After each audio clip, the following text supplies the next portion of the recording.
जिस दिन मेरे पेरेंट्स का ब्रेकअप हुआ, मैं और मेरे भाई ने एक ही टाइम पर फैमिली मेंबर्स को चूज किया। मेरे छोटे भाई ने बिना सोचे समझे फादर को चुना, क्योंकि उन्होंने कंपनी खोली थी और मेरे पास सिर्फ मदर को चुनने का रास्ता था, जिनके पास कोई जॉब नहीं थी। मैंने सोचा भी नहीं था कि एक मंथ बाद ही फादर की कंपनी डूब जाएगी। छोटा भाई अपने फादर के साथ भागता रहा ताकि कर्ज से बच सके, लेकिन मैं अपनी मदर के पीछे चला गया, जिन्होंने एक अमीर फैमिली में दूसरी शादी कर ली थी और वहां अच्छा खाना पीना मिल रहा था। मेरी लाइफ इतनी कलरफुल देखकर छोटे भाई को जलन हुई। उसने एक स्पेस यॉट चलाई और मुझे टक्कर मार दी। जब मेरी आंखें फिर से खुली तो मेरा दोबारा जन्म हो गया था, उसी दिन जब पेरेंट्स का डिवोर्स हो रहा था और भाई अलग हो रहे थे। मैं अभी भी यही कह रहा हूं, फैक्ट्री में फायदा नहीं हो रहा है। आप सिर्फ एक को ही पाल सकते हो। लिन ट्यान हर हफ्ते तुम्हारे साथ रहेगा। लिन हाओ मेरे साथ रहेगा, उसका शरीर मजबूत है तो वो मदद भी कर सकता है। लिन ग्वांग डोंग की आंखें यहां वहां होने लगी। अपने दो बेटों की तरफ देखने की हिम्मत मत करना लिन ग्वांग डोंग। आपकी कैलकुलेशन बहुत अच्छी है। मैंने सुना है कि आपकी फैक्ट्री टूटने वाली है। आप लिन हाओ को अपने मजे के लिए रखना चाहते हो और बीमार बच्चे को मुझे देना चाहते हो। मैं कह रही हूं ऐसा नहीं होगा। मुझे लिन हाओ चाहिए। लिन टैन तुम ले लो। पिछली लाइफ में भी यही हुआ था। पेरेंट्स एक दूसरे को मना कर रहे थे। उन्हें मैं नहीं चाहिए था, उन्हें सिर्फ लिन हाओ चाहिए था, क्योंकि वो मीठी बातें करता था और उसका शरीर मजबूत था, और मुझे कचड़े की तरह मदर के पास भेज दिया गया। आह, रिजल्ट ये हुआ कि मेरे फादर ने फैक्ट्री टूटने का सारा पैसा गैम्बलिंग में उड़ा दिया, सब कुछ खो दिया। लेकिन मेरी मदर ने डिवोर्स के थोड़ा टाइम बाद ही शहर के मशहूर रियल एस्टेट वाले लिन जिन हुआ से शादी कर ली। अचानक एक आवाज ने सबकी बहस रोक दी। मुझे मम्मी के साथ जाना है, मुझे मत रोको। मैंने तुरंत अपना सिर घुमाकर अपने पास बैठे भाई को देखा। उस वक्त मैं समझ गया, सिर्फ मेरा ही दोबारा जन्म नहीं हुआ है, लिन हाउ भी वापस आ गया है। लिन गोंग डोंग हैरान रह गया। क्या ये छोटा बेटा रोजाना उसके सबसे ज्यादा करीब नहीं था? लिन हाउ ने अपने फादर को नफरत से देखा, फिर अपना सिर झुकाया और जाओ माई की तरफ देखकर एक थकी हुई स्माइल दी। मम्मी, मुझे आपके साथ रहना है, मैं आपका बहुत ख्याल रखूंगा। जाओ माई इस अचानक बात से हैरान रह गई। फिर मेरे दिल में खुशी की लहर दौड़ गई। हाँ, तो फिर लिन ट्यान तुम्हारा हुआ, चलो मान लेते हैं। एक एक बच्चा दोनों के पास। फ्यूचर में कोई एक दूसरे से बात नहीं करेगा। लिन ग्वांग डोंग बस मना ही करने वाला था। पापा, मैं और आप। लिन हाउ ये सुनकर बस हंसने ही वाला था।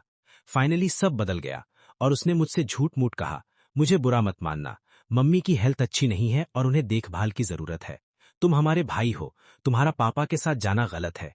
मेरे पास बाद में पैसे आएंगे, मैं तुम्हें खाने के लिए रिवॉर्ड दूंगा। मैंने लिन हाउ का जीता हुआ चेहरा देखा।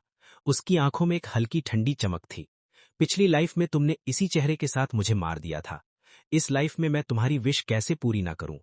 वो लिन जिन हुआ बाहर से एक बिजनेसमैन लगता है, लेकिन अंदर से वो मर्द से नफरत करने वाला एक अजीब दिमागी मरीज है। पिछली लाइफ में मैं मरते मरते बचा था, जब तक वो मर नहीं गया। इस लाइफ में तुम देखोगे कि तुम्हारी हड्डियां तुम्हारे मुंह की तरह सख्त है या नहीं। जरूरत नहीं है। जब छोटा भाई इतना ख्याल रखने वाला है तो मम्मी की सेवा अच्छे से करे। ओके, ओके, जल्दी साइन करो। लिन हाउ ने पेपर लिया, साइन किया और अपना नाम लिख दिया। फिर उसने लिन हाउ को उठाया और बाहर निकल गया। बेटा चलो, इस गंदे आदमी से दूर चलें। लिन हाउ ने आखिरी बार मेरी तरफ देखा और एक अजीब सा मुंह बनाया। उसने बिना आवाज के अपने मुंह से कहा, सब भुगतेंगे। दरवाजा जोर से बंद हो गया। लिन ग्वांग डोंग ने अपने हाथ में पेपर देखा। उसका चेहरा गुस्से से काला पड़ गया था। फिर उसने अपना सिर घुमाया और मुझ पर चिल्लाया, क्या देख रहे हो, पनहूती बच्चे? मेरी किस्मत ही खराब है, तुम्हारे जैसे बोझ के साथ रहना पड़ रहा है। आज रात कुछ खाने को नहीं मिलेगा, पैसे बचाओ। फिर वो पीछे मुड़े बिना चला गया। मैंने अपने फादर की पीछे से देखा, जो सेलिब्रेट कर रहे थे। बिल्कुल, मुझे पता है लिन ग्वांग डोंग कैसा आदमी है, मतलबी, दिखावा करने वाला और गैम्बलर। लेकिन लिन हाउ ने सब कुछ कैलकुलेट कर लिया था। लेकिन एक चीज छूट गई। लिन ग्वांगडोंग पिछली लाइफ में बैंकरप्ट जरूर हुआ था। वो सच में गरीब है। लेकिन उन बुरे दिनों में भले ही लिन ग्वांगडोंग ने लिन हाउ के साथ अच्छा नहीं किया था, लेकिन 5 साल बाद उसकी किस्मत अचानक चमक गई थी। नशे की हालत में वो रास्ते पर एक औरत की जान बचाई थी, जिसे हार्ट अटैक आया था। उस औरत का नाम सू किंग है, जो क्यूशू ग्रुप की फ्यूचर चेयरमैन है, एक बहुत बड़ी बिजनेस वूमन। लिन हाउ ने लिन ग्वांगडोंग का पीछा किया, लेकिन क्योंकि वो सू किंग को पसंद नहीं करता था, क्योंकि वो उस वक्त स्ट्रगल कर रही थी और बीमार थी, उसने सू किंग की बहुत इंसल्ट की। यहां तक कि उसने सू किंग की जान बचाने वाली दवाई चुराकर पैसे के लिए बेच दी ताकि गेम्स खेल सके। रिजल्ट ये हुआ, सू किंग का दिल लिन फैमिली से उठ गया। आखिर में उसने सिर्फ लिन ग्वांगडोंग को थोड़े पैसे दिए और भगा दिया। इस लाइफ में फाइनली मेरे चेहरे पर एक असली स्माइल आई। सू किंग को सिर्फ एक जान बचाने वाले की जरूरत नहीं थी, उसे एक ऐसे इंसान की जरूरत थी जो उसे समझे और उसकी मदद करे, यहां तक कि उसका बिजनेस पार्टनर बने। वो जगह लिन हाउ नहीं ले सकता था, लेकिन मैं वहां जमकर बैठ सकता था। मेरे फादर और मैं वापस वहां गए। एक कमरे वाला छोटा घर, जमीन पर बियर की खाली बोतलें और खाने के डब्बे पड़े थे। कोने में पुराने अखबारों का ढेर था। हवा में गंदी बदबू थी। वो छोटा कोना तुम्हारा है, अपने आप साफ करो। लिन ग्वांगडोंग ने उस कोने की तरफ इशारा किया। यूटिलिटी रूम में एक बेड रखा, फिर लिविंग रूम में बैठकर फोन निकालकर कॉल करने लगा। सिर्फ एक बेटा, आज रात 3 लोग हैं, एक की कमी है। फोन रख दिया। लिन ग्वांगडोंग की आंखों का गुस्सा चला गया। इसकी जगह गैम्बलर्स वाली एक्साइटमेंट आ गई। उसने पूरे घर में ढूंढा और अपनी आखिरी सेविंग्स निकाली। तुम्हें बाहर निकलना होगा, बड़े बच्चों की चिंता नहीं करते। जब भूख लगे तो फ्रिज में नूडल्स है। और दरवाजा जोर से बंद हो गया। मैं धीरे से हंसा। जाओ, जाओ और हारो। जब तक तुम सब कुछ नहीं हार जाओगे तुम बदलोगे कैसे? किस्मत का वो रास्ता जहां दुख कम करने के लिए शराब पीते हैं। मैंने घर साफ नहीं किया। इसकी जगह मैं लिविंग रूम में गया और उस दिन का अखबार उठाया। मेरी नजर अखबार के कोने में एक छोटी सी न्यूज पर पड़ी। क्यूशू टेक्नोलॉजी बंद होने वाली है। सू किंग एक मजबूत औरत मुश्किल में थी। बहुत से पार्टनर्स ने साथ छोड़ दिया था। मैंने दीवार की घड़ी देखी।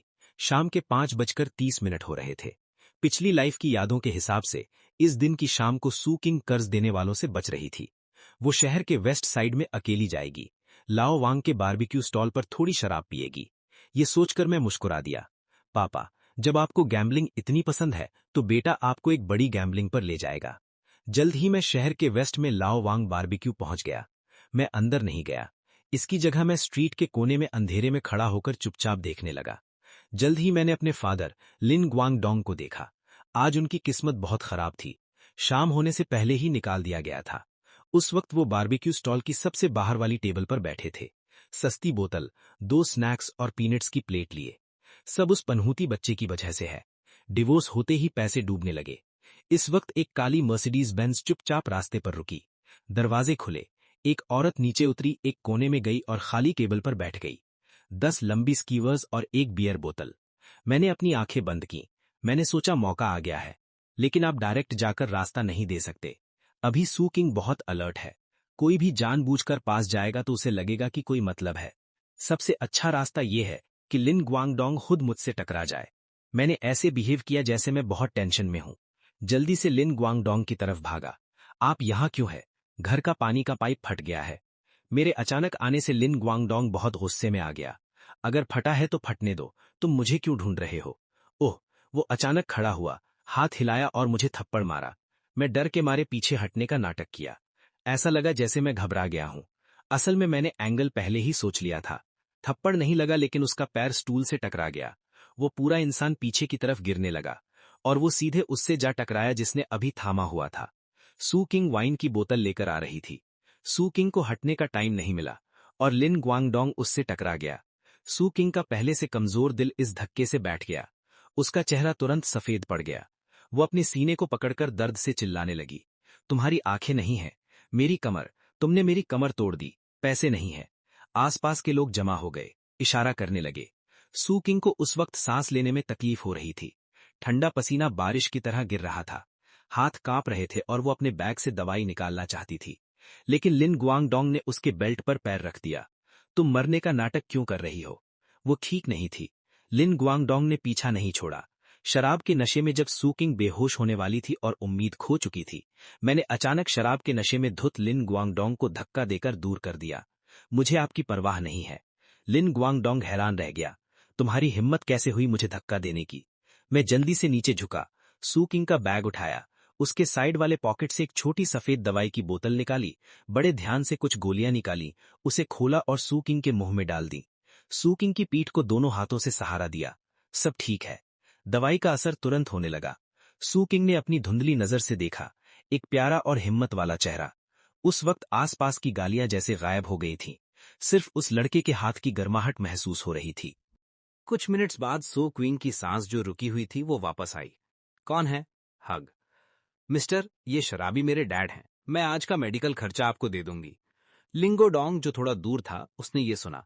वो लॉस वर्ड सुनते ही फिर से भागने वाला था, पर मैंने उसे रोक दिया। फिर सुक्विंग को हॉस्पिटल भेजा गया। सुक्विंग को होश में देखकर मैंने कहा, डॉक्टर ने बोला आपको कार्डियक सिनकोप और थकावट और हाइपोग्लाइसीमिया हुआ था। Fast acting heart saving pills time पे मिल गई, वरना शायद आप अभी आईसीयू में होती। उसकी पुरानी प्रोफेशनल हैबिट ने तुरंत उसे अलर्ट कर दिया। तुम्हारा डैड कहाँ है? पुलिस स्टेशन में नशा उतार रहे हैं। सुक्विंग हैरान रह गई। उसने कभी रिश्तेदारों में इतनी ईमानदारी नहीं देखी थी। और एक इतना शांत और ठंडा दिमाग वाला लड़का। तुम्हें डर नहीं लगता कि वो बाहर आके तुम्हें मारेंगे? उन पे बहुत कर्जा है, अब मैं ही उनकी अकेली उम्मीद हूं, वो हिम्मत नहीं करेंगे। इसके मुकाबले मिस्टर सू, आपको अभी ज्यादा फिक्र करनी चाहिए। क्यूशू टेक्नोलॉजी के पैसे खत्म होने की प्रॉब्लम। जब आप बेहोश थीं, फोन 13 बार बजा था। सब लोग पैसे मांगने के लिए कॉल कर रहे थे। उसकी आंखें तुरंत शार्प हो गईं। तुमने मेरा फोन देखा, तुम्हें किसने भेजा? मैंने अपने स्कूल बैग से एक स्क्रैच पेपर निकाला और सू क्विंग के सामने रखा। मेरा नाम लिन तिएन है, मुझे किसी ने नहीं भेजा। अगर आप मेरी बात सुनना चाहेंगी तो शायद मैं आपकी प्रॉब्लम सॉल्व करने में हेल्प कर सकूं। जो सप्लायर्स ने माल देना बंद कर दिया है, उसकी जरूरत। सू क्विंग ने नीचे पेपर पर देखा। उसकी आंखें अचानक से कुड़ गईं। वो कोई मुश्किल बिजनेस मॉडल नहीं था पेपर पर, बल्कि एक simple supply chain logic diagram था। पर कुछ खास जगहों पर ऐसे नाम लिखे थे जो उसने कभी नहीं सुने थे, या फिर ऐसे छोटे फैक्ट्रीज के नाम जिन्हें उसने इग्नोर कर दिया था। हेंगटी ग्रुप ने आपके कोर कंपोनेंट्स के रास्ते रोक दिए हैं। वो इन छोटे रास्तों को नहीं रोक सकते। जहां तक मुझे पता है, इन फैक्ट्रीज की टेक्नोलॉजी काफी टाइम पहले ही स्टैंडर्ड तक पहुंच गई थी। बस उनका कोई ब्रांड नेम नहीं था, इसलिए उन्हें दबा दिया गया। अगर आप अभी थोड़ा नीचे आकर उन्हें ऑर्डर्स देंगी और फ्यूचर शेयर का वादा करेंगी तो मैं उनसे बात कर लूंगा। ये मेरे जीनियस आइडियाज नहीं थे, बल्कि सू क्विंग ने ही अपनी पिछली लाइफ में बहुत बुरी हालत में 3 महीने लगाकर ये रास्ता निकाला था। मैं बस ये बना बनाया आंसर सू क्विंग के सामने रख रहा था, जिसने अभी तक प्रॉब्लम सॉल्व करना शुरू भी नहीं किया था। सू क्विंग जितना सुनती गई उतना डर गई। इस लड़के की सोच बहुत शांत है, आंखें बहुत तेज हैं। ये लड़का यहाँ का लगता ही नहीं है। एक गरीब स्टूडेंट जो स्लम में बड़ा हुआ हो, वो एक पुराने चालाक बिजनेसमैन जैसा लग रहा है जो बहुत सालों से बिजनेस कर रहा है। तुम्हें क्या चाहिए, पैसा या अपने बाप को जेल से कुछ दिन जल्दी निकालना? मैंने सिर हिलाया। मुझे पैसा नहीं चाहिए, मुझे एक एडमिशन टिकट चाहिए। मैं खड़ा हुआ और ऊपर से इस फ्यूचर की सबसे अमीर औरत को देखा। मिस्टर सू, मैं क्यूशू टेक्नोलॉजी के फ्यूचर को लेकर पॉजिटिव हूं। मैं ये सोल्यूशन और अगले 4 साल का अपना पार्ट टाइम काम दे सकता हूं, उन ऑप्शंस के बदले जो आपकी कंपनी के लिए अभी रद्दी पेपर हैं, और थोड़ी सी आपकी सपोर्ट। एग्जाम्पल, मुझे अपने डैड के साथ इस गंदी जगह से मूव करने दें जो गैम्बलर्स से भरी है। ये एक बड़ा गैम्बल था। सू क्विंग की आंखों में इस लड़के की एम्बिशन और सेल्फ कॉन्फिडेंस दिखा। इसने उसे बहुत टाइम बाद पहली बार सिक्योरिटी फील करवाई। सू क्विंग ने अपना हाथ आगे बढ़ाया जैसे कोई जादू हुआ हो। लेकिन अगर तुमने मुझसे झूठ बोला तो मैं तुम्हें पैदा होने पर पछताने पे मजबूर कर दूंगी। मैंने उसका ठंडा हाथ पकड़ा। हमारी पार्टनरशिप पर मेरे चेहरे पर हल्की सी स्माइल आई। उसी वक्त गेंटिंग मैनर विला इलाके में जाओ माई ने अपने पास खड़े लिन हाओ को धक्का दिया और कहा, जल्दी किसी को बुलाओ। एक आदमी धीरे से नीचे उतर रहा था। तुम्हें क्या चाहिए? वो 50 साल का एक आदमी था जिसने डार्क ग्रे घर के कपड़े पहने थे। वो देखने में एलिगेंट और इजी गोइंग लग रहा था। उसके हाथ में एक माला भी थी। ली जेनवार शहर का एक बड़ा रियल एस्टेट डेवलपर है। वो जाओ माई का नया पति भी है। लिनहाओ, उसने डरते हुए कहा। हेलो अंकल ली। ली जेनवार ने उसे नहीं देखा, बल्कि वो वाइन कैबिनेट तक गया और एक ग्लास रेड वाइन निकाली। जाओ माई, क्या यही तमीज और समझदार छोटा बेटा है जिसके बारे में तुम बात कर रही थी? हाँ, हाउजी बहुत कहना मानता है। वो उस घमंडी लड़के जैसा नहीं है, जाओ माई ने हंसते हुए कहा। उसने लिनहाओ को अपने सामने खींचा। अंकल ली के सामने सर झुकाओ। फ्यूचर में हम अंकल ली पर ही डिपेंड हैं खाने के लिए। लिनहाओ को अंदर से थोड़ा बुरा लग रहा था, पर जब उसने ये अमीरी देखी तो उसके पैर कमजोर हो गए और वो झुक गया। ली जेनवार हल्का सा बोला, जरूरत नहीं है। मुझे ये पुराने जमाने की चीजें पसंद नहीं, पर ली परिवार में आने के बाद तुम्हें ली परिवार के रूल्स मानने होंगे। वो घुमा। चश्मे के पीछे की उसकी आंखों में एक अजीब सी चमक थी। घर में चलने की आवाज 30 डेसिबल से ज्यादा नहीं होनी चाहिए। मुझे शोर पसंद नहीं। दूसरा, मुझे हर सुबह और शाम आधे घंटे के लिए इस हॉल में घुटनों के बल बैठना होगा, खुद को सुधारने के लिए। मेरी परमिशन के बिना बाहर जाना मना है, या ऐसे दोस्तों को लाना जिनका कोई लेवल ना हो। बाहर मेरा नाम लेने की परमिशन नहीं है। लिनहाओ हैरान रह गया। ये कैसा रूल है? हनी, अंकल ली? ली जेनवार की आवाज अचानक ठंडी हो गई। फादर, पापा कहो। लिनहाओ डर से कांप गया और जाओ माई की तरफ देखा। जाओ माई ने उसे इशारा किया। फादर। ली जेनवार खुशी से मुस्कुरा दिया। बहुत अच्छे। वो पास आया और लिनहाओ के सर को टच किया। आज रात वेलकम पार्टी है। मेरे आदमी से कहो कि बेसमेंट से 82 ईयर ओल्ड लफीट की बोतल लाए, और साथ में टेबल वेयर भी लाओ। जाओ माई का चेहरा सफेद पड़ गया, जैसे उसे कोई बहुत डरावनी चीज याद आ गई हो। पर फिर भी वो कांपते हुए गई। 10 मिनट बाद लिन हाओ ने अपने सामने रखे बर्तन देखे और वो एकदम सुन्न हो गया। वो कोई चाकू या कांटा नहीं था, बल्कि एक पतला चांदी का हंटर था जो चमक रहा था। ली जेनवार ने तमीज से वाइन पी। इस घर में अगर तुम्हें इनाम चाहिए तो पहले कहना सीखना होगा। ये तुम्हें तमीज सिखाने के लिए है, समझे? लिन हाओ डरकर जाओ माई को देखा। जाओ माई ने नीचे देख लिया और अपने बेटे को नहीं देखा, बस धीरे से बोली, हाउजी कहना मानो। पिछली लाइफ में लिन हाओ ने सिर्फ मेरी बाहर की चमक देखी थी, पर उसे नहीं पता था कि मैं जो ब्रांडेड सूट्स पहनता हूं उसके नीचे हमेशा जख्म छुपे होते हैं। मुझे नहीं करना, लिन हाओ ने आखिर में मना कर दिया। वो घुमा और भागने वाला था। एक तेज आवाज आई। ली जेनवार के हाथ का हंटर एक सांप की तरह गया। वो सीधा लिन हाओ के पैर पे लगा। लिन हाओ चिल्लाकर नीचे गिर गया। ली जेनवार चलकर पास गया। उसने अपना चमड़े का जूता लिन हाओ के हाथ पर रखा और जोर से दबाया। इस घर में घुसे हो तो अब सिर्फ लाश बनकर ही बाहर निकल सकते हो। लिन हाओ दर्द से रोने लगा।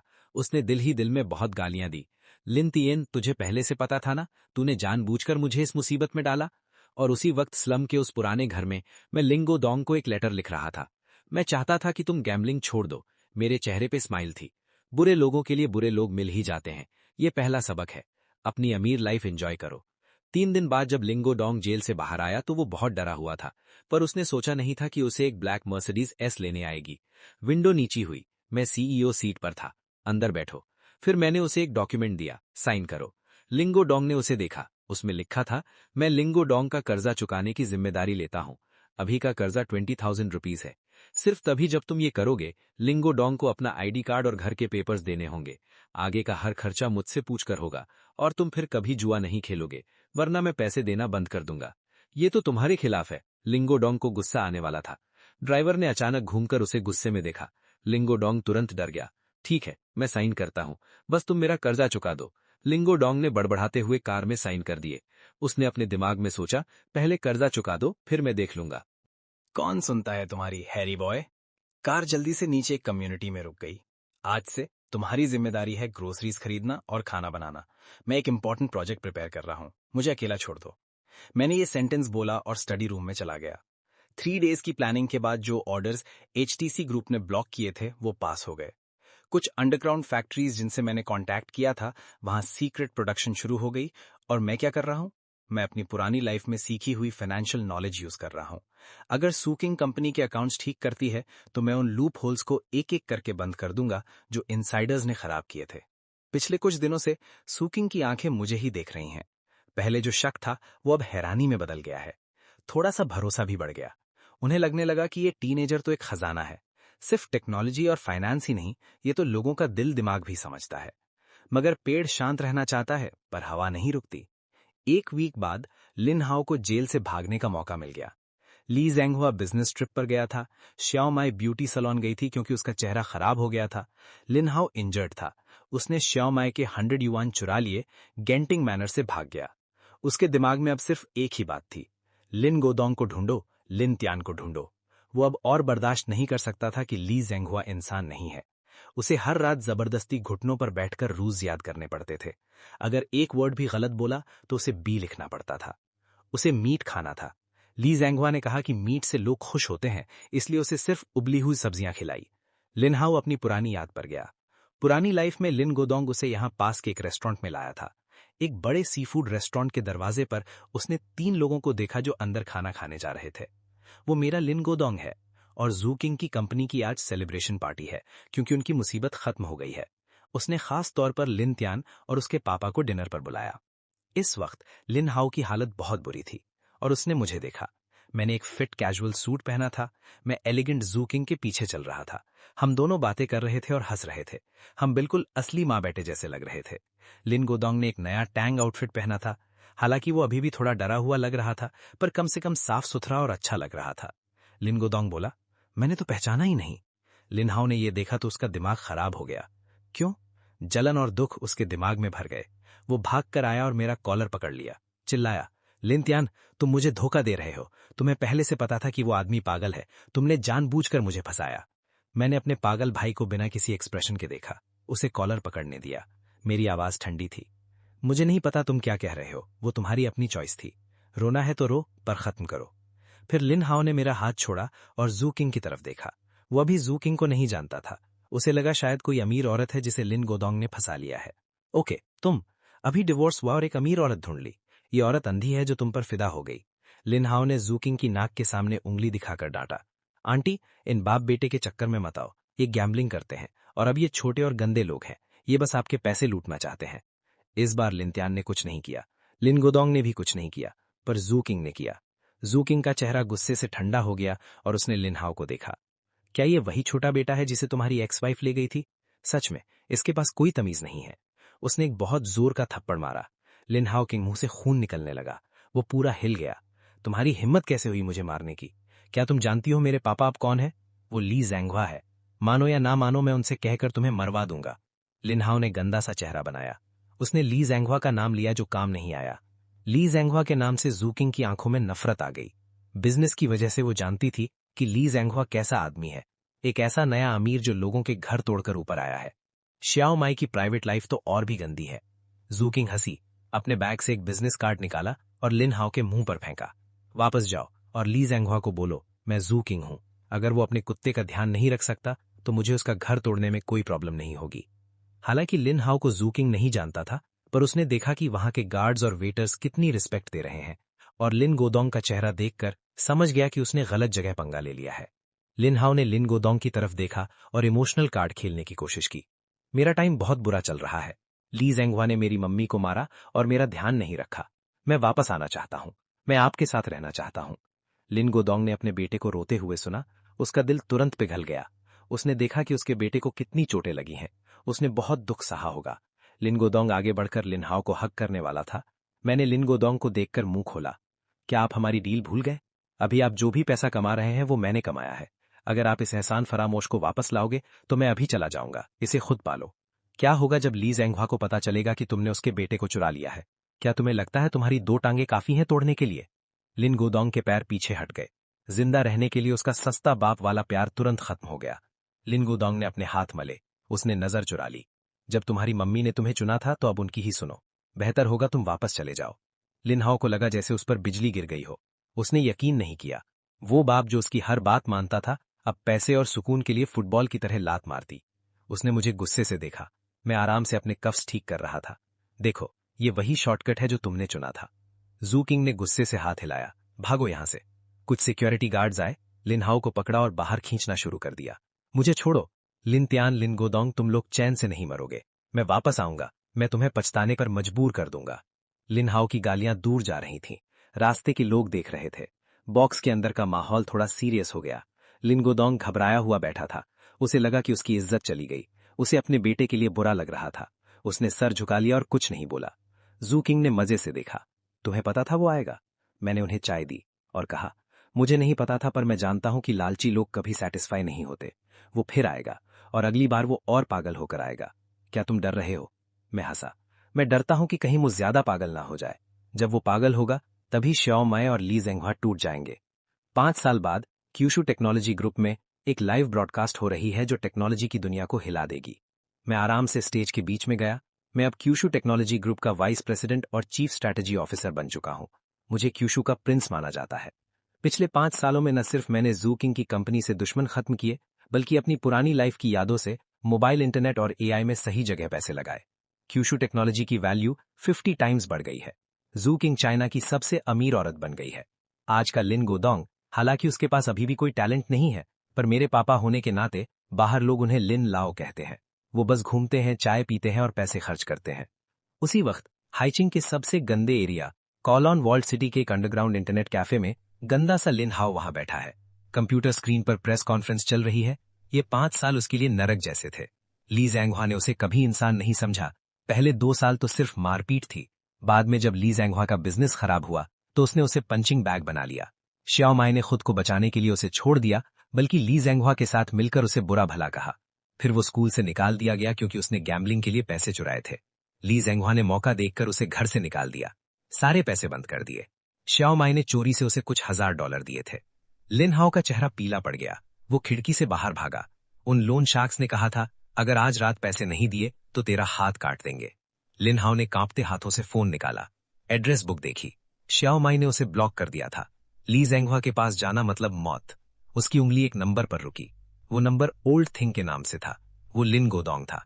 पिछले कुछ सालों में उसने चोरी चोरी लिन गोदोंग से कांटेक्ट किया था। वो बूढ़ा नरम दिल का था। हालांकि वो कहता था कि उसे परवाह नहीं है, पर हर बार जब लिन हाओ रोता था वो उसे पैसे भेज देता था। पर ये पैसे गैम्बलिंग के लिए थे। लिन हाओ ने दूर क्यूशु बिल्डिंग की लाइट्स देखी। उसके दिमाग में एक गंदा प्लान आया। अगर सीधे तरीके से काम नहीं बन रहा तो टेढ़े से बनेगा। उसने वो नंबर दबाया। अभी कॉल कनेक्ट नहीं हुई थी। उसने जोर से अपनी थाइस पर पिंच किया ताकि रो ना आए। बचाओ मुझे, मैं मरने वाला हूं। फोन के दूसरी तरफ एक एंटीक शॉप थी। लिन गोदोंग चाय पी रहा था। उसके हाथ कांपने लगे। टी पॉट गिरने ही वाला था। कैसा है? तुम्हें क्या हुआ? तुम कहां हो? अपने पापा की परेशान आवाज सुनकर लिन हाओ के चेहरे पर एक स्माइल आई। ओह बुढ़े, अब तो मैं फिर से यूज करूंगा। अगर पैसे नहीं दिए तो अपने बेटे को गंदा बनते हुए देखना। आखिरकार ये तुम्हारा बड़ा बेटा है। लिन टियन ने मुझे ऐसा बनने पर मजबूर किया। एक पुरानी कपड़े की फैक्ट्री के एरिया में एक छोटी सी ब्लैक वोल्क्सवैगन कार फैक्ट्री के गेट पर रुकी। दरवाजे खुले। लिन गोदोंग ने एक ब्लैक अम्ब्रेला पकड़ी हुई थी और अपने हाथों में एक भारी भरा लेदर बैग दबाया हुआ था। वो घबराहट में नीचे उतरा। उसने धीरे से हाउजी को आवाज लगाई। फिर वो अंदर वाले गोदाउन की तरफ बढ़ा। 2 घंटे पहले उसे लिन हाओ का फोन आया था। लिन हाओ फोन पर बहुत जोर जोर से रो रहा था। क्यों? उसने कहा कि उसने कर्जा लिया है। यहां सब खा जाओ। अगर तुम 5 मिलियन लेकर मुझे छुड़ाने नहीं आए तो वो लोग मुझे मार देंगे। लिन गोदोंग बहुत डर गया था। उसने सूकिंग को कुछ नहीं बताया, इसलिए उसने चुपके से घर से कुछ कैश निकाला। उसने एक पुराना जेड पेंडेंट, कीमती पत्थर भी बैग में डाल लिया जो सूकिंग ने उसे दिया था। लिन हाओ ने अकेले ही गोदाउन का जंग लगा हुआ लोहे का दरवाजा धकेल दिया। लिन हाओ जरूर एक टूटी हुई कुर्सी से बंधा होगा। लिन गोदोंग का दिल दुखने लगा। उसने अम्ब्रेला फेंक दी और भाग कर गया। उसे पकड़ लो। अंधेरे से 3 लोग बाहर आए और उन्हें पकड़ लिया। टैटू वाले आदमी जिनके पास लोहे के पाइप और खंजर थे। उनका लीडर स्कारफेस बड़े ड्रामा के साथ लिन गोदोंग को देखने लगा। ये उस बच्चे का अमीर बाप है। ये सच में काफी मोटा दिखता है। लिन गोदोंग इतना डर गया कि उसके पैर कांपने लगे। वो लगभग घुटनों पर बैठ गया। बड़े भाइयों, मेरी बात सुनो। मैं पैसे लाया हूं। मेरे बेटे को चोट मत पहुंचाओ। उसने कांपते हुए अपना बैग खोला जिसमें लाखों का कैश और वो जेड पेंडेंट था। ये 500 जीरो कैश है और ये जेड चिंग डायनेस्टी का है। इसकी कीमत करोड़ों में है। तुम हाउजी को जाने दो, ये सब तुम्हारा है। स्कारफेस पास आया, पेंडेंट उठाया और लाइट में देखा। सामान तो अच्छा है, लेकिन अचानक उसका चेहरा बदल गया। उसने लिन गोदोंग के पेट पर लात मारी। लिन गोदोंग चिल्लाया और कीचड़ में गिर गया। लेकिन ये पैसा काफी नहीं है। स्कारफेस हंसा। हमने चेक किया है। तुम्हारा बेटा लिन टियन का भाई है। 5 मिलियन तो भिखारियों के लिए है। कम से कम 50 मिलियन चाहिए। लिन गोदोंग रोया। मेरे पास सच में इतने पैसे नहीं है। उस वक्त लिन हाओ कुर्सी से बंधा हुआ था। अचानक उसने अपने मुंह से कपड़ा थूक दिया। उसके हाथ जो बंधे हुए थे वो भी आसानी से खुल गए। वो खड़ा हुआ और अपनी कलाइयां घुमाने लगा। उसके चेहरे पर अब कोई डर या दुख नहीं था। उसके चेहरे पर अब एक ऐसी बेरुखी थी जो लिन गोदोंग ने पहले कभी नहीं देखी थी। लिन गोदोंग की आंखें फटी रह गईं। लिन हाओ लिन गोदोंग के पास गया और कीचड़ में पड़े अपने बाप को घूरने लगा। वो उसे ऐसे देख रहा था जैसे कोई मरा हुआ कुत्ता हो। तुमने मुझे बहुत निराश किया। क्या मैंने नहीं कहा था कि मुझे 5 मिलियन कैश चाहिए? तुम इस टूटे हुए पत्थर से किसे बेवकूफ बना रहे हो? लिन गोदोंग की आवाज कांप रही थी। तुम लोग एक ही टीम में हो। ऐसा नहीं हो सकता डैड। मैंने बहुत कर्जा ले लिया है। लिन हाओ नीचे झुका और पेंडेंट उठा लिया। लीजन हुआ। उस बूढ़े ने मुझे निकाल दिया। मां को मेरी चिंता नहीं है। मैं तुम्हारे पास नहीं आता। तुम लिन टियन के बाप हो। तुम मेरे भी बाप हो। लिन टियन अच्छा खाना पीना कर रहा है, मैं क्यों नहीं खा सकता? मैं यहां तुम्हें बचाने आया हूं। लिन गोदोंग की आंखों में आंसू आ गए। मैं तुम्हारा अपना बाप हूं। तुम बाहर वालों के साथ मिलकर मुझे कैसे फंसा सकते हो? लिन हाओ अचानक गुस्से में आ गया। उसने लिन गोदोंग का कॉलर पकड़ा और उसके चेहरे पर चिल्लाने लगा। अगर तुम मुझे सच में बेटा मानते तो तुम मुझे 5 साल पहले अपने साथ क्यों नहीं ले गए? तुमने मुझे उस गुफा में क्यों छोड़ दिया? तुम्हें पता है मैंने वो 5 साल कैसे बिताए? स्कारफेस परेशान हो गया। उसने अपना फोन निकाला। इस लिन टियन को फोन करो, उसे पैसे भेजो। अगर 1 रुपया भी कम हुआ तो मैं तुम्हारी उंगली तोड़ दूंगा। लिन हाओ हंसा और अपना हाथ बढ़ाया। क्यों ये? मुझे तलाशी लेने पर मजबूर मत करो। लिन गोदोंग ने अपने सामने खड़े उस बेटे को देखा जिसे वो पहचान भी नहीं पा रहा था। उसका दिल टूट गया। उसने कांपते हुए अपना फोन निकाला। क्या? इसे लिन हाओ को मत दो, ये मेरे हाथ में है। श्याओ स्या को कॉल नहीं कर सकता। इसमें उसे शामिल नहीं कर सकते। इस पल उस डरपोक आदमी के अंदर थोड़ी हिम्मत आई। उसे समझ आ गया कि लिन हाओ अब सुधर नहीं सकता। अगर लिन टियन को कॉल किया तो ये कभी खत्म नहीं होगा। ये लिन टियन को बर्बाद कर देगा। ये सूकिंग को भी बर्बाद कर देगा। घटिया बूढ़ा। लिन हाओ की आंखों में गुस्सा था। उसने अपना मुक्का उठाया ताकि लिन गुओडोंग का सिर फोड़ दे। तभी गोडाउन का बड़ा लोहे का दरवाजा अचानक खुल गया। एक बहुत बड़ी ताकत ने उसे तोड़ दिया। 2 ब्लैक ऑफ रोड गाड़ियां किसी जंगली जानवर की तरह अंदर घुसी। उनकी तेज लाइट्स ने पूरे गोडाउन को दिन जैसा रोशन कर दिया। लिन हाओ और गुंदे उस तेज लाइट से कुछ नहीं देख पा रहे थे। उन्होंने अपनी आंखें ढक लीं। दरवाजे खुले। 10-12 लोग टैक्टिकल वेस्ट्स पहनकर बाहर निकले। वो प्रोफेशनल सिक्योरिटी वाले थे। उन्होंने कुछ ही सेकंड्स में सबको पकड़ लिया। एक गुंदा जमीन पर रगड़ा गया। हड्डियों टूटने की और चिल्लाने की आवाजें आने लगीं। लिन हाओ को कुछ समझ आता उससे पहले ही उसे जमीन पर पटक दिया गया। उसका चेहरा गंदे सीमेंट के फर्श पर रगड़ा जा रहा था। मैं एक ब्लैक अम्ब्रेला लेकर लाइट से बाहर आया। लिन गुओडोंग के पास गया और अपने आदमियों को इशारा किया कि मेरे बाप को उठाएं। शाओ सेन। लिन गुओडोंग ने अपने बड़े बेटे को ऐसे देखा जैसे कोई भगवान आया हो। फिर उसने जमीन पर पड़े अपने छोटे बेटे को देखा जो मरे हुए कुत्ते जैसा लग रहा था। वो शर्म के मारे सर नहीं उठा सका। मैं थोड़ा कंफ्यूज था। मैंने अपने बाप की बात पर ध्यान नहीं दिया। इसके बजाय मैं लिन हाओ के पास गया। बॉडीगार्ड ने लिन हाओ के बाल पकड़े। उसे अपने भाई को देखने के लिए कहा गया। मैं हाउजी हूं। मुझसे गलती हो गई। मुझसे जबरदस्ती करवाया गया। उन्होंने मुझे मजबूर किया। लिन हाओ ने जैसे ही मुझे देखा वो गिड़गिड़ाने लगा।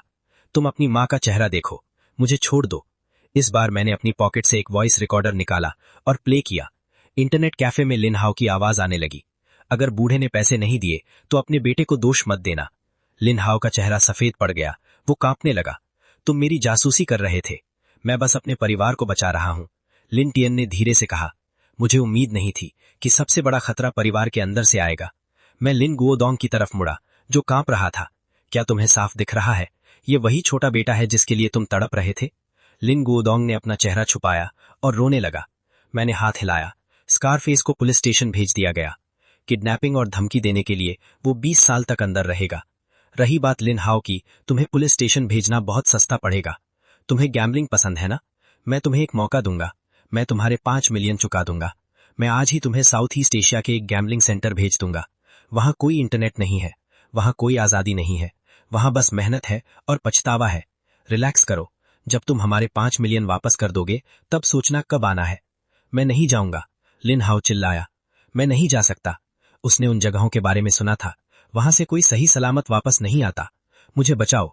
उसने पागलपन में लिन गुओडोंग से मदद मांगी। लेकिन इस बार लिन गुओडोंग ने अपनी पीठ फेर ली। उसने एक शब्द नहीं कहा। मैं खड़ा हुआ और ऑर्डर दिया। लिन हाओ के चिल्लाने की आवाज बारिश के शोर में दब गई। मैं गोडाउन के दरवाजे पर गया और बाहर गिरती बारिश को देखने लगा। बिजली कड़क रही थी।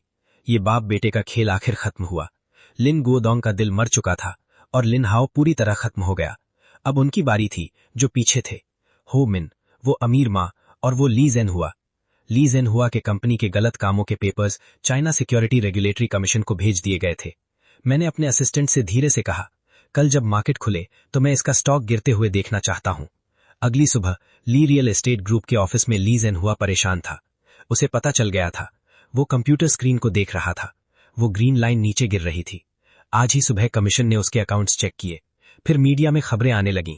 रिश्वत लेने और घटिया बिल्डिंग बनाने के स्कैम्स बाहर आ गए। सबूत पक्के थे। उसने जो रिश्वत दी थी उसकी रिकॉर्डिंग्स की बाहर आ गईं। ये हमला बहुत खतरनाक था। ये किसी आम दुश्मन का काम नहीं लग रहा था। ऐसा लग रहा था जैसे कोई बहुत सालों से उस पर नजर रख रहा हो। उसने उसकी सारी कमजोरियां ढूंढ ली थीं और एक ही बार में खत्म कर दिया। मुझे पता है ये किसने किया। ली जेन हुआ अपनी सेक्रेटरी पर चिल्लाया। सेक्रेटरी हकबकाते हुए बोली, सर, ये मैसेज ओवरसीज सर्वर से आया है। हम पता नहीं लगा पा रहे। और लिन टियन, जो सू किंग के पीछे की ताकत है, एक ऐसा लड़का जिसे बिजनेस वर्ल्ड का बुचर कहा जाता है। ली जेन हुआ को अचानक 5 साल पहले की बात याद आ गई जब जाओ माई ने लिन हाओ को लाया था। उस वक्त कहे गए शब्द, लिन टियन वापस आएगा, वो बदला लेगा। उस वक्त उसे लगा था कि ये एक बच्चे की फालतू बात है। अब जब वो सोच रहा है तो डर के मारे उसकी ठंडक सिर तक पहुंच गई। ये सिर्फ बदला नहीं है, ये तो पूरा खत्म करने का प्लान है। चेयरमैन, बैंक का फोन आया है कि उन्हें अपना 500 मिलियन का लोन 3 दिन में वापस चाहिए, वरना वो सब जब्त कर लेंगे। चेयरमैन, कंस्ट्रक्शन साइट पर पंगा हो गया है। सप्लायर कह रहा है कि अगर पैसे नहीं मिले तो वो बिल्डिंग से कूद जाएगा। बुरी खबरें हर तरफ से आ रही थीं। ली जेन हुआ अपनी चेयर पर ढेर हो गया। वो एक पल में 10 साल बूढ़ा दिखने लगा। सब खत्म हो गया। उसका बिजनेस एम्पायर उस जवान लड़के के हाथ में एक कागज के खिलौने जैसा कमजोर था। एनपीएम, एंडिंग मैन या बच्चा। मैं खाली कमरे में बैठी ठंडे खाने को देख रही थी। उसका दिल घबरा रहा था। वो पिछले कुछ दिनों से उससे कांटेक्ट नहीं कर पा रही थी। फोन बंद है, वीचैट पर कोई रिप्लाई नहीं है। वो अंदर से डर गई थी। उसे लग रहा था कुछ गलत हुआ है। भले ही लिन हाओ एक बुरा लड़का था, लेकिन आखिरकार वो उसका बेटा था। इस अमीर परिवार में वही उसका एकमात्र सहारा था। ली जांगहुआ अल्कोहल से फुल था और लड़खड़ा के चल रहा था। उसने जाओ माई के बाल पकड़े और उसको सोफा पर फेंक दिया। माई चिल्लाई, हाँ, मुझे उठने का टाइम भी नहीं मिला था। ली जांगहुआ ने अपनी बेल्ट निकाल ली थी। ये सब तुम्हारे पास से पैदा हुए अच्छे बेटे हैं। ली जांगहुआ ने उसको बुरी तरह गाली देते हुए पीटा। अगर तुम्हारे बड़े बेटे लिंटियान का भूत नहीं होता तो मेरी कंपनी कैसे डूबती? अगर तुम्हारा छोटा बेटा लिनहाओ एक वैम्पायर की तरह नहीं होता तो मेरी सारी कैश फ्लो खत्म नहीं होती। मेरे पास काम चलाने के लिए पैसे कैसे नहीं होते? ली जांगहुआ थक गया था। उसने एक पैर जाओमाई के पेट पर रखा, जोर जोर से सांस लेते हुए सोफा पर गिर गया। यहां से निकल जाओ, तुम्हें देखकर मुझे उल्टी आती है। मैं कल डिवोर्स फाइल करने वाला हूं।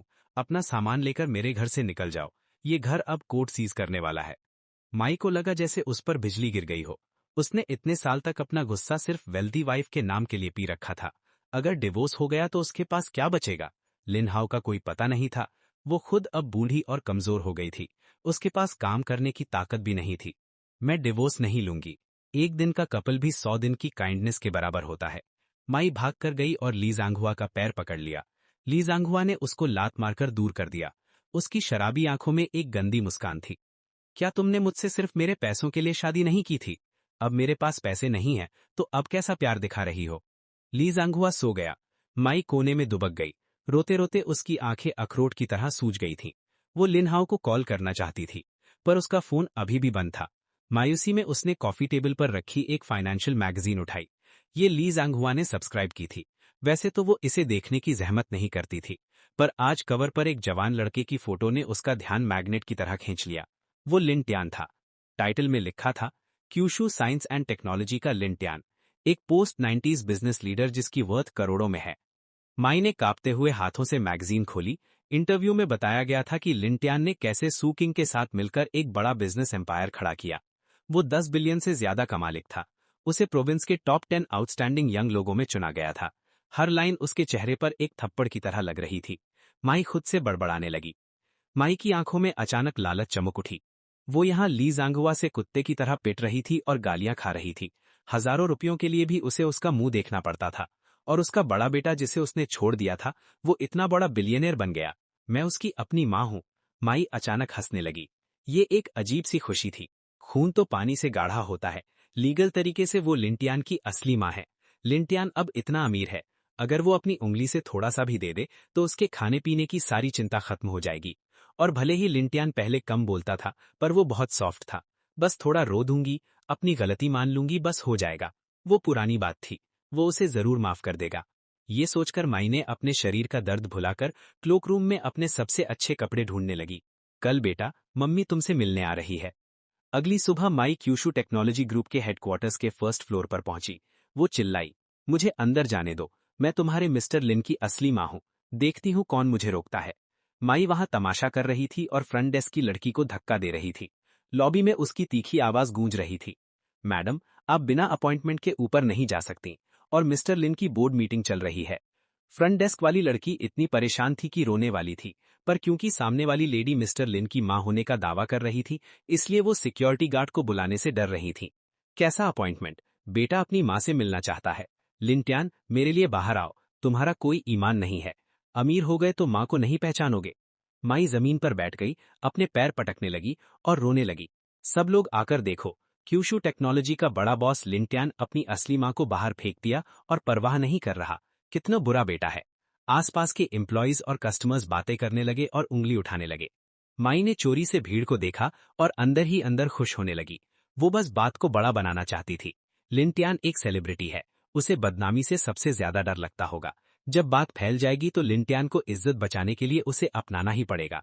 उसी वक्त एक्सक्लूसिव एलिवेटर का दरवाजा खुला। एक ठंडी हवा पूरे हॉल में फैल गई। कौन तमाशा कर रहा है? सू किंग एक व्हाइट सूट पहने थी। वो हाई हील्स पहनकर बाहर आई। उसके पीछे कुछ एग्जीक्यूटिव्स थे। उसका चेहरा बर्फ जैसा ठंडा था।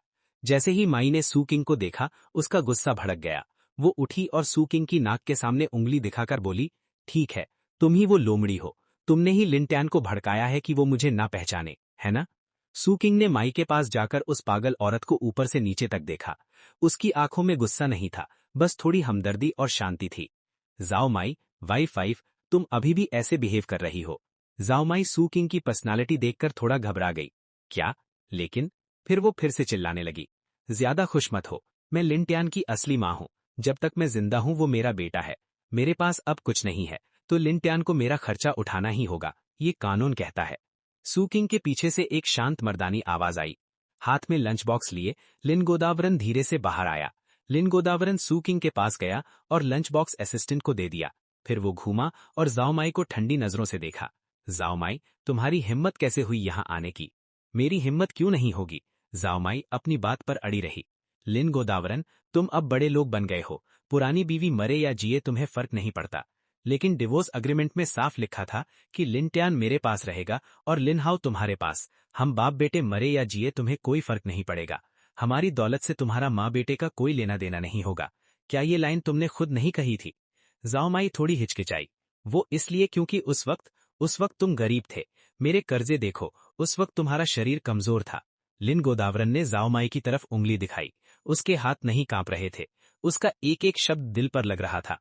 तुम लिन हाउ को लेकर एक अमीर खानदान में खुशी से शादी करने चली गई थी। तुमने हम बाप बेटे को कचड़े की तरह फेंक दिया था। तब तुमने ये क्यों नहीं सोचा? उस वक्त बेटा बीमार था, उसे बुखार था और दवाई के पैसे नहीं थे। तुम कहाँ थी? तुम ली जांगहुआ के साथ गोल्फ खेल रही थी। आसपास की भीड़ ने बू करना शुरू कर दिया। सबका ध्यान अब बदल गया था। लिन गोदावरन ने एक कदम आगे बढ़ाया। गुस्से में भरी जाओ माई पीछे हटने लगी। तुम्हारे प्यारे बेटे लिन हाउ ने कुछ दिन पहले मुझे किडनैप करके मारने की कोशिश की। क्या तुम्हें ये पता है? जरूर पता होगा। तुम्हें तो बस अपने अमीर खानदान के मजे लेने से मतलब था। अब ली जांगहुआ का बुरा वक्त आ गया तो तुम्हारे पास खून चूसने के लिए कोई नहीं बचा। तो अब तुम्हें याद आया कि तुम्हारा एक बड़ा बेटा भी है। कितनी बेशर्म है, भीड़ में से किसी ने कहा। जाओ माई पूरी तरह टूट गई और जमीन पर गिर गई। उसका मुंह बंद हो गया। लिन गोदावरन ने अपनी एक्स वाइफ को जमीन पर देखा। उसकी आंखों में जो थोड़ा बहुत पुराना रिश्ता बचा था वो भी खत्म हो गया। ओ लिन गोदावरन, तुम्हारा कोई ईमान नहीं है। माई अभी भी कोशिश कर रही थी। सिक्योरिटी गार्ड एक्सिक्यूर ने आराम से कहा, इस पागल औरत को बाहर फेंको, इसको ब्लैकलिस्ट कर दो। क्यूशू टेक्नोलॉजी के 500 मीटर के रेडियस में ये दिखनी नहीं चाहिए। 4 लंबे और ताकतवर सिक्योरिटी गार्ड्स आगे आए और जाओ माई को मरे हुए कुत्ते की तरह उठा लिया। मुझे छोड़ो, मैं लिन टियान की माँ हूँ। लिन टियान बाहर आओ, तुम पर बिजली गिरेगी। माई की आवाज दूर होती गई जब तक उसे गेट से बाहर नहीं फेंक दिया गया। सेकेंड फ्लोर की रेलिंग पर खड़े हुए, हाथ में ब्लैक कॉफी लिए, मैं नीचे का सब तमाशा शांति से देख रहा था। मेरे चेहरे पर कोई एक्सप्रेशन नहीं था। ये मेरे लिए एक ऐसी नौटंकी थी जिससे मेरा कोई लेना देना नहीं था। मिस्टर लिन, क्या मीडिया से डील करने की जरूरत है? पीछे से सेक्रेटरी ने कहा। नहीं, मैंने कॉफी की एक सिप ली। मेरे डैड का गुस्सा निकल गया, वही काफी है। मैंने गेट के बाहर की तरफ देखा, जहां वो कीचड़ में बैठकर रो रही थी। इस जिंदगी में मुझ लिन टियान के दिल में कोई शर्म नहीं है। मैंने दूसरों के लिए भी वही किया जो सही था। इस लंबी जिंदगी के लिए मैं तैयार हूं।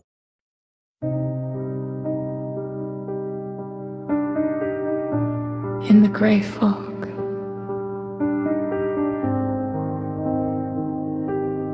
we praise the fool. Praise the fool beneath the silent dome. Grey fog curls where gods lost their throne. Indisputable, he stands alone, a broken crown, a nameless god. The distant star cuts through the night, cold revelation.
journey.